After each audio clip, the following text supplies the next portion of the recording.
বিসমিল্লাহির রহমানির রহিম আলহামদুলিল্লাহি রাব্বিল আলামিন ওয়াল আকিবাতু লিল মুত্তাকিন ওয়াসসালাতু ওয়াসসালামু আলা সাইয়্যিদিল মুরসালিন ওয়া আলা আলিহি ওয়া সাহবিহি আজমাইন ওয়া মান দাআ বিদাওয়াতিহি ইলা ইয়াউমিদ্দিন।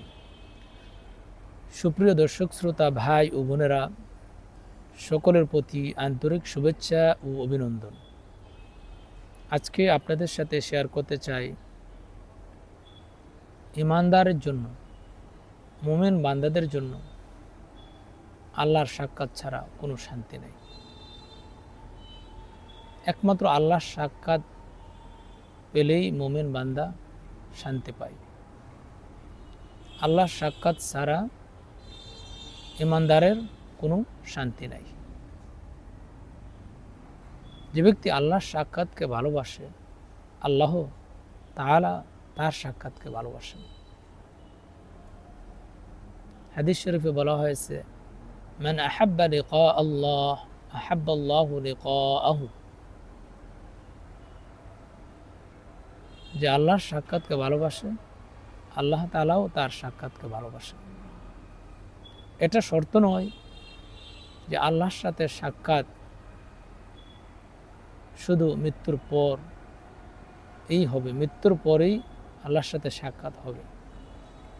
বরং নামাজ পড়া এটাও আল্লাহর সাথে সাক্ষাৎ। আল্লাহর জিকির করা এটাও আল্লাহর সাথে সাক্ষাৎ।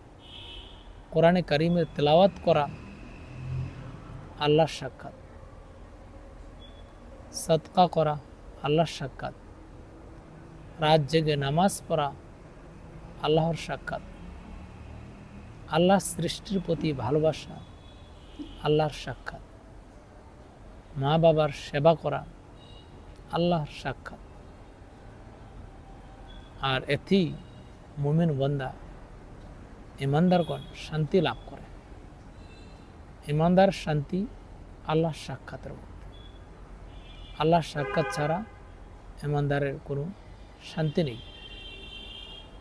এজন্য সদা সর্বদা যে সকল কাজে আমরা আল্লাহর সাক্ষাৎ পাব, আল্লাহর সাক্ষাৎ অর্জন করতে পারব, ওই সকল কাজে নিজেকে ব্যস্ত রাখব। আল্লাহর সাক্ষাতে নিজেকে ধন্য করব। আল্লাহ সুবহানাহু ওয়া তাআলার কাছে প্রার্থনা করি, হে আল্লাহ, আপনি আমাদেরকে আপনার সাক্ষাৎ দিয়ে ধন্য করুন।